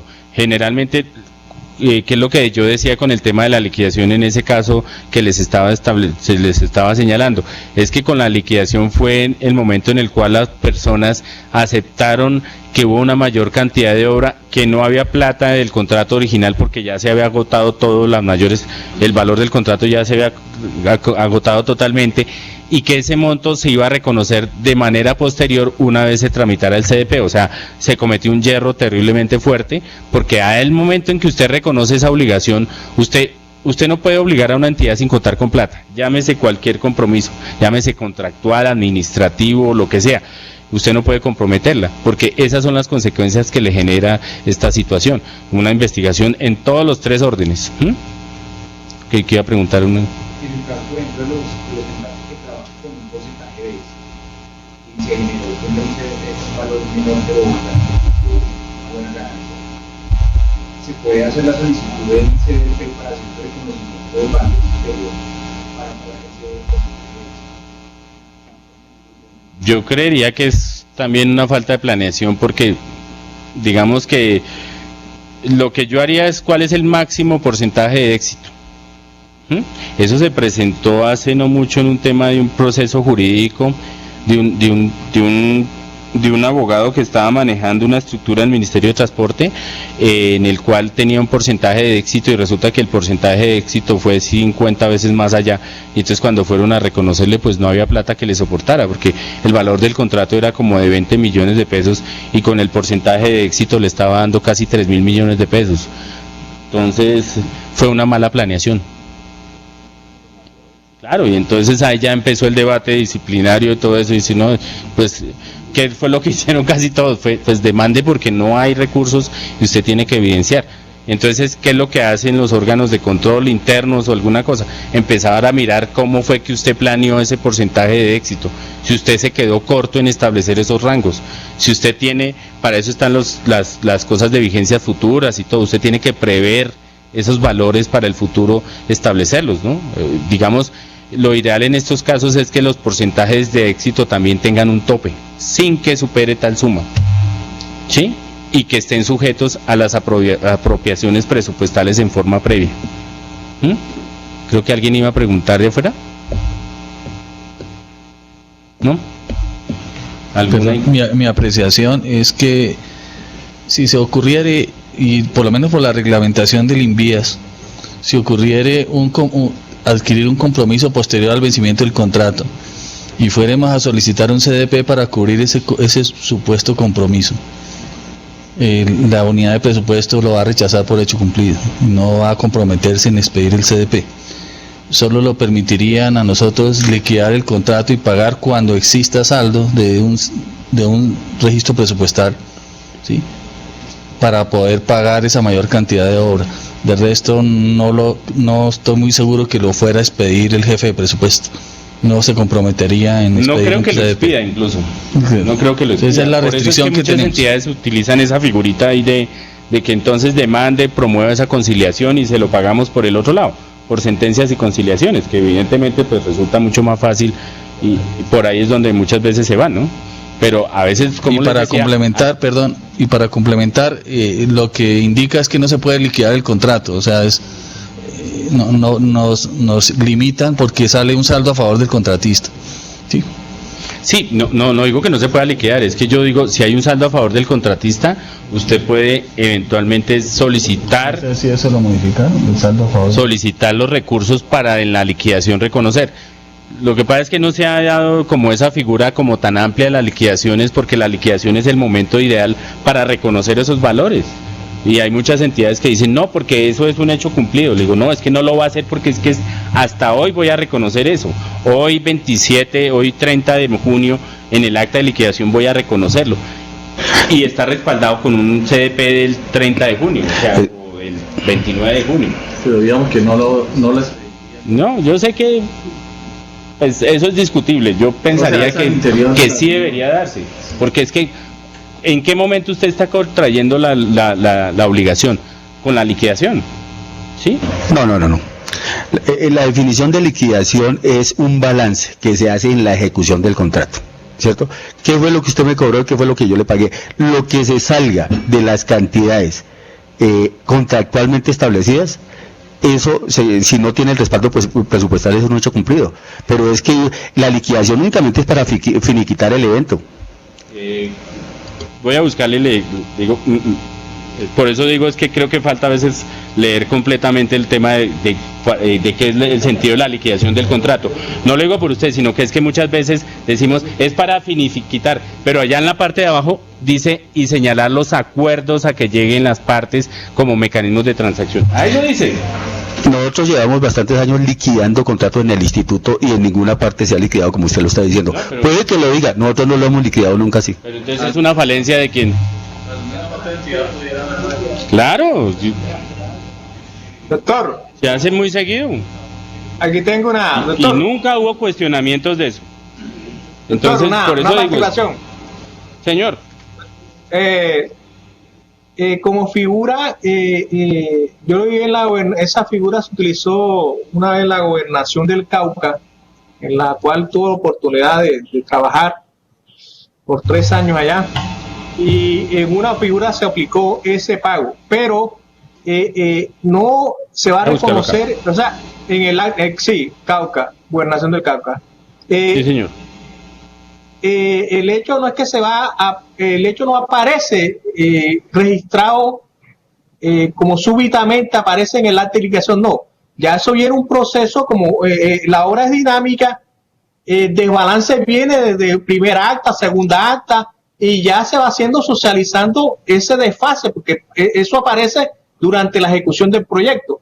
Cuando se llega al final, que se intenta que con la misma plata alcance la meta, se haya la meta del proyecto, se alcance el 100% de la meta presupuestada en el proyecto, pues siempre hay veces, la mayoría de las veces falta plata, pero esa plata se viene pidiendo, haciéndose como el término, el debido proceso. Siempre se viene hablando para aplicar esa norma que usted quiere aplicar al final, que ya eso viene reconocido por actas, por conciliaciones, en los comités, y falta la plata y se hace la gestión, y siempre hay la esperanza pues que los recursos se aplique a la adición, y a veces tenemos hasta el CDP, pero después dicen, no, cancelen ese CDP que la plata no llegó. Entonces ahí empieza que son problemas de manejo de recursos y la entrada. Entonces dice, bueno, ya la gestión se hizo,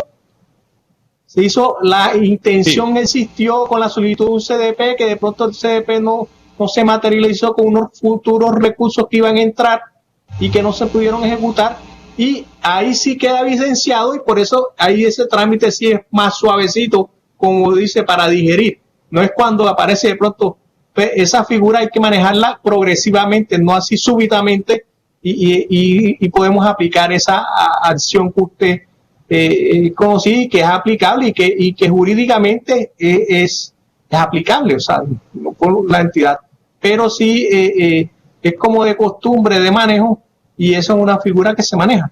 Gracias a Dios, pues, todo salió bien allá, salió el CDP, el registro, y no tuvo que llevar a jurídica a los entes judiciales para que le pagara. El tipo le apareció el CDP antes de la liquidación. Tuvimos que esperar un año para liquidarlo. Perfecto. Yo voy a hacer esas obras si no se contaba con el compromiso o el respaldo presupuestal, porque no se podía haber abocado a un proceso disciplinario por ese hecho. Eso es delicado, es peligroso. Sí, señor. Yo lo que le puedo manifestar es que quizá de pronto es lo que tú dices, está escrito en la ley, pero digamos dentro de las entidades públicas hay políticas, hay sistemas de gestión de calidad, y en uno de ellos la política fue restringir esa aplicación de esa forma, porque si no produciría unos reconocimientos en todos los contratos inmanejables para el INVIAS, y por eso la política de no... de restringir la aplicación de esa manera de un reconocimiento posterior a la terminación del contrato, reconocerle unas actividades o mayores cantidades ejecutadas. Entonces, por eso más es un tema de pronto de tipo de política interna del INVIAS. Sí, por lo que advierto es un tema de política, y pues ahí sí uno pues respeta las competencias, pero pues yo sí desde el punto de vista, y lo he visto en varias entidades donde pues también manejan este tema de que en la liquidación se reconozcan valores y que exista, digamos, un respaldo presupuestal, y que, pues, porque ¿cuál es la esencia, digamos, en estas circunstancias? Y la misma ley lo dice, el arreglo directo. Entonces, si yo tengo un mecanismo legal para arreglar en forma directa cuál es la liquidación, pues me voy a evitar consecuencias más onerosas, porque eventualmente nosotros siempre decimos, no, pues más bien que demande y después allá le reconocemos más valor, y sí, ya entonces es un tema de yo diría de temores, ¿no? De asegurar, porque pues, pero lo que decía tal vez un compañero aquí, digamos, hay entidades que manejan eso desde hace muchos años como un criterio normal, es política de ellos, donde dice que en el acta de liquidación se le puede reconocer sin que eso se configure en un hecho cumplido. Sí, señor. Lo que pasa es que, yo insisto, el cambio de la ley 80 fue acabar con eso. Y no se puede pretender que la ley 80 acaba con eso y entonces seguimos practicando lo mismo. Yo considero que eso no es así. Excepcionalmente cuando se presente se le da el tratamiento que corresponde, pero excepcionalmente, no es la condición normal. Mire que desde el decreto 019 de 2012, que es el famoso decreto de antitrámites, que ese también hizo muchas variaciones, que ustedes saben, a muchos temas administrativos, manejó esta figura y modificó el artículo 60. Y me permito leer, dice: en el acta de liquidación constarán los acuerdos, conciliaciones, transacciones a que llegaren las partes para poner fin a las divergencias presentadas y poder declararse a paz y salvo. No hay nada más claro que eso. O sea, que es una transacción, arreglo directo. Conciliaciones, bueno, ahí es discutible porque pues, conciliaciones, ¿por qué lo manejó? El ejemplo que yo les daba, que se sometió a un proceso de conciliación y en el acta de liquidación que va a quedar, que fue sometido a comité de conciliación y fue aprobado y fue remitido al procurador judicial, quien aprobó la conciliación, y que se encuentra la plata. Pare de contar. ¿Cuál es la ventaja de esos mecanismos de arreglo directo? Que yo puedo decirle al contratista: le voy a reconocer el valor sin indexación, sin intereses de mora, y pues usted ante una suma inmediata pues prefiere decir: listo, yo lo hago. Cuando usted ya genera una acción contractual, una controversia contractual, pues ahí sí le van a sacar lo que sea. Sí, yo sé que es un tema de política y obviamente yo lo respeto, pero el fundamento legal sí está para prever en las liquidaciones del contrato esos acuerdos y esas transacciones, y así lo señala la ley. Inclusive la ley le habla de que la entidad debe tener unos fondos de contingencia para atender esos, pero el INVIAS no lo ninguna tiene. Yo sé que por allá en el artículo 80, por allá en la ley 80, por allá en un numeral, en el artículo 8 dice que debe prever unos montos de contingencia para mayores valores, prever las mayores cantidades de horas, pero pues si a duras penas uno tiene la plata con lo que va a ser su contratico. Pero yo le digo que en esencia sí existe la previsión legal para disponer eso, y lo que pasa es que, no digo, ya es política de la entidad, y ahí sí uno dice, pues es respetable, ¿no? Pero hay entidades que sí manejan esto sin ningún temor. Hay otras que son más prevenidas, vuelvo y digo, son prevenidas, son políticas de la administración, etcétera. Yo tengo una pregunta. El jefe de presupuesto aplica el principio, ¿cómo es? De la ley de presupuesto, y entonces Yo tengo una pregunta, de pronto no es hechos cumplidos, pero para el tema de los mantenimientos forestales, generalmente lo dejan a 2-3 años la autoridad ambiental y se termina el contrato. Esa plata, digamos, se podría disponer, o sea, se podría disponer para pagar antes de que se termine ese contrato. Pues yo sé que no, pero no entiendo cuál es la figura ahí para lograr, digamos, garantizar ese mantenimiento, pagar eso, porque igual eso se tiene que hacer. A veces la autoridad ambiental no permite el cambio de la medida y toca hacer los mantenimientos, pero toca liquidar el contrato. Creo que eso lo hemos hablado en un inicio, al comienzo. Pero es de tema de plata, para mirar sí. El tema de plata, porque la plata está, o sea, por eso no es hecho cumplido, la plata está. No lo es porque ya tiene la plata. Sí, la plata está. ¿Cuál sería? Sí. Porque es que ahí es donde, digamos, en ese momento, porque si se puede, lo que digo ahorita es que se podía pagar antes de realizar la liquidación, y si el contratista efectúa los 2 años de mantenimiento, entonces sí estaría cumpliendo la obligación y sí se le estaría reconociendo. ¿Sí? Entonces queríamos consultarle si era posible esto, manteniendo este recurso, los mismos recursos, también bajo la figura de vigencias futuras. ¿Sí? Porque efectivamente en las clases anteriores dijimos, si no se ejecutó no se le paga, pero en ese tiempo que sí se ejecutó se podría pagar, dejando claro en el acta de liquidación o en ese momento que tendría que haber ejecutado eso para hacer el reconocimiento del pago. Lo que pasa es, digamos, si tú miras la cláusula del tiempo para liquidar un contrato en el INVIAS, le dice que son de 6 meses. ¿Sí? Entonces estarías yendo, no, digamos, en un acuerdo de liquidar el contrato en los 6 meses, iría a la limitación de los 30 meses. Después ya no puedes liquidar.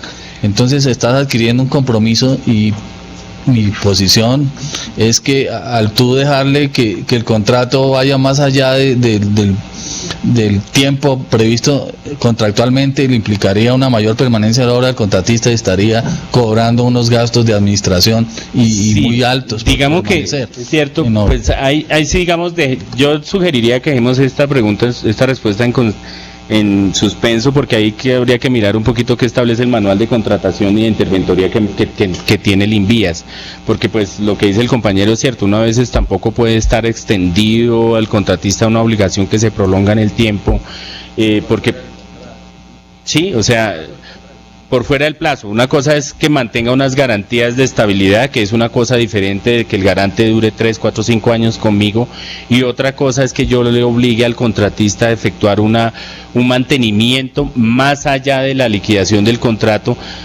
Pues digamos, si ya se le pagó o no se le ha pagado, pues hay que mirar, es el caso concreto. Pues yo le sugeriría que miremos eso ya cuando estemos con manual de intervención. Sí. Sí, porque es un tema, no es muy fácil de manejar frente al manual que tiene ahorita actualmente el INVIAS. Si lo maneja de esa manera, pues uno dice, bueno, pues hay que advertir si hay otras situaciones, otras recomendaciones que ustedes, digamos, pudieran tener, ¿no? Uno pues mira así como muy emborrado, uno dice, yo no puedo mantener al contratista más allá de la liquidación, ¿sí? O si lo mantengo, tengo que tener la plata y contar con vigencias o respaldos futuros, ¿sí? O si le pago anticipadamente y resulta que no me cumple, pues es una consecuencia gravísima, porque entonces me empiezan a decir, usted le pagó sin contar antes con un respaldo. O a veces uno dice, garantíceme esos 2 años con otra póliza. Lo que pasa es que en esto, como no es el primer caso, el primer caso que ocurre, es mirar cómo se ha resuelto otras situaciones iguales. Seguramente se ha resuelto. Lo que pasa es que de pronto los ingenieros, ellos no tienen experiencia en eso y entonces se amarran en esa situación, pero estoy absolutamente seguro que eso ya se ha resuelto. Es investigar cómo se resolvió. No, eso es lo que está sucediendo. Miremos lo concreto, cuál es el argumento que él arguye, ¿no? Pues la corporación que dice no, porque es un tema, digamos, que afecta, digamos, más que la ejecución, la actividad postcontractual, y que tiene implicaciones de seguimiento del contrato incluso para el supervisor. Y dice, pero ¿cómo voy a ejecutar una labor que ni siquiera el contratista va a hacer, y estoy incumpliendo, entre comillas, una norma ambiental? Entonces, pensaría que ahí hay una falencia. Seguramente la experiencia habría que mirar el precedente si ha habido casos similares. Nos está pasando. O sea, el problema se evidenciaba en el pasado, pero tenía su solución porque la corporación lo podía solucionar. Digamos, corrigiendo lo que dice el ingeniero Humberto, el tema no es de experiencia, el tema es del pronunciamiento de la autoridad. Un caso muy particular que está sucediendo en la actualidad es que la autoridad ambiental no habla, haciendo excepción de la corporación, que eso son situaciones diferentes, o sea, es decir, la autoridad ambiental, en este caso llamándose ministerio, ellos tienen unos parámetros diferentes de las medidas compensatorias. En ese sentido, ahorita ellos están diciendo 6 años de la medida compensatoria. ¿Qué es lo que sucede con la autoridad? Ellos no ven al instituto con la particularidad que tenemos nosotros de contrato de obra. Ellos están viendo la generalidad, que es un contrato, digamos, concesionado, que un contrato concesionado tiene vigencia de 30 años, versus los contratos que hace el instituto de 4 años. 4 años lo máximo. Entonces ese es el problema que se genera con las medidas compensatorias, y por ese motivo es que nosotros, digamos, no hemos podido hacer el cambio de la medida compensatoria y no se pueden hacer los cierres que en efecto se hacían antes, porque había un cambio de medida compensatoria que o sea, no depende del instituto determinar qué medida compensatoria, o sea, ni de la subdirección de medio ambiente, decir, no, es que es esta medida compensatoria, no, o sea, es una autoridad ajena al contrato el que establece cómo debe ser la compensación que se debe hacer por los permisos obtenidos en la obra. Mire, muchas veces ha sucedido que el contratista hace el debido proceso una vez se hace la orden de inicio, pero entonces el pronunciamiento y el debido proceso hace que se demoren las medidas y se demoren los pronunciamientos y que los resultados sean planes de restauración a 6 años, por ejemplo. Y ahí es donde empieza el tema, o sea, ya ahí se sale, nosotros decimos, bueno, es una medida compensatoria impuesta por la autoridad ambiental, se sale de nuestras manos y entra a la unidad ejecutora a decirle, tenemos el presupuesto, pero no tenemos el tiempo para ejecutar ese dinero que se va a cancelar este año. Y ahí es donde realmente está el problema que tenemos en el instituto. Eso no es un tema de experiencia, es un tema de pronunciamiento de la autoridad ambiental. Sí, lo que lo hace suponer a uno que es que prácticamente tendría uno que pensar en hacer 2 contratos, ¿no? Uno con el contrato de obra y uno después de proseguir el contrato de la liquidación un año después. Ahora no sé si digamos el INVIAS tiene competencia para desarrollar procesos licitatorios que tuvieran injerencia en temas ambientales. Puede tener, porque pues pareciera que sí. Es efectivamente una sustracción de reserva, porque en su momento no se hizo, se construyó la vía, pero no se realizó la sustracción de reserva y se está haciendo ese proceso en este momento. Pues creo que el mejor ejercicio, diría, son todas las recomendaciones que está haciendo la autoridad ambiental para formar un proceso separado, porque digamos estos contratos son tan complejos que tienen los 2 componentes, ¿no? La obra y el componente ambiental que se va a extender en el tiempo. Y la autoridad ambiental está en firme, mira, eso sucedió ayer, la autoridad ambiental está en firme Porque diciendo, de hecho, esa es la medida compensatoria, y así como a nosotros, digamos, como instituto, en algún momento la Contraloría puede decir, venga, ¿usted por qué pagó algo que no sabía que se iban a hacer o no? A ellos la Contraloría les puede decir, venga, ¿usted por qué cambia una medida compensatoria sabiendo que la legislación? O sea, también es entender el pronunciamiento de la autoridad ambiental. El problema es que ellos no han entendido la dinámica que tiene el instituto en los contratos de obra en particular. Sí, es una falta de conocimiento desafortunadamente, porque yo diría incluso como para concluir que yo diría que incluso con un contrato de obra uno tiene un componente ambiental donde vincula a un experto ambiental, contratista. En este caso, el componente ambiental es el 100%, entonces pareciera que el objeto es diferente al original, porque en el original es un contrato de obra con un anexo ambiental, en la segunda fase es un contrato meramente ambiental, ¿sí? Entonces es otra connotación y son otras, supongo yo, características, porque tiene que ver, no es con el anexo ambiental de la primera fase, no sé si es así la expresión, sino es con el desarrollo de todo un componente ambiental que se va a extender en el tiempo. Entonces diría yo que es un objeto hasta diferente. Doctor, no sé si me oferta en el tema sea pertinente, lo dejo pues a consideración del área ambiental. En mi ejercicio como gestor técnico es mi proposición, ¿cierto?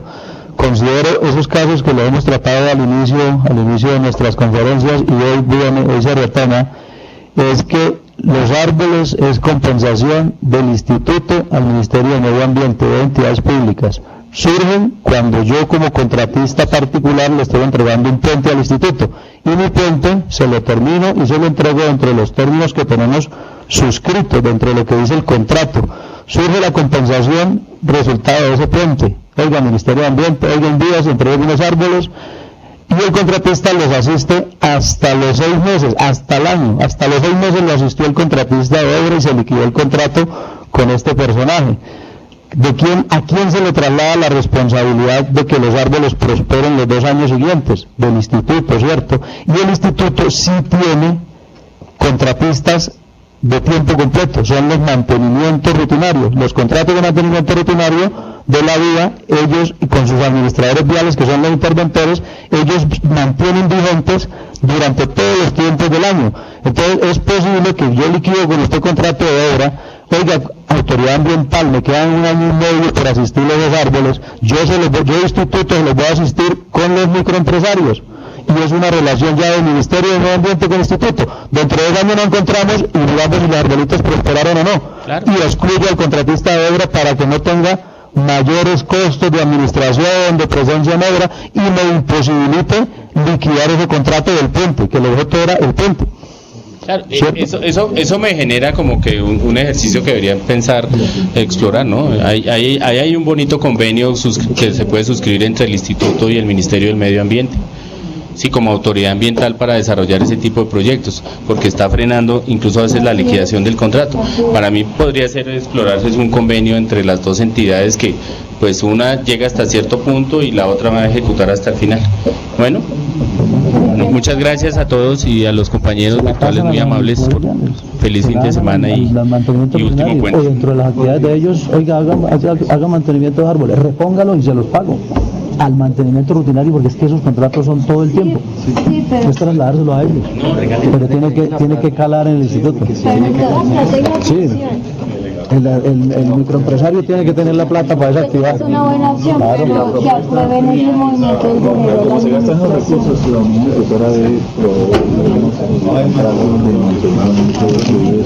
El manual de interventoría y de contratación son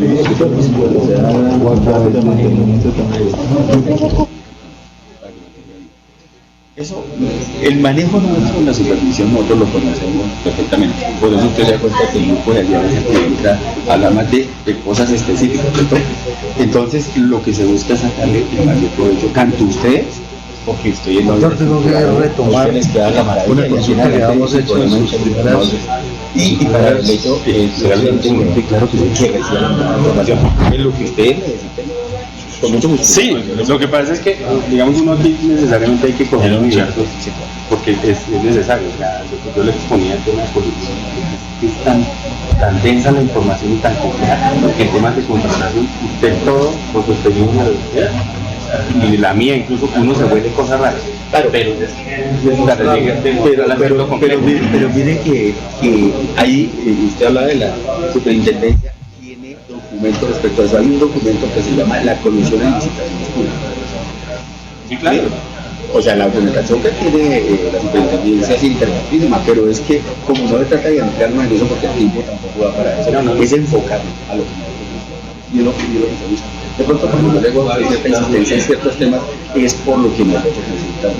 En el tema presupuestal, yo le puedo decir a usted el manejo realista que puede ser. Lo que está diciendo el ingeniero Jaime, el de presupuesto no se da la pena, así le ordenara el presidente de la República, no dice no, porque aquí investigan a el que escriben el CDP con la corrección. Ese es el derecho. Yo le digo porque a mí me ha dado una investigación cuando empezó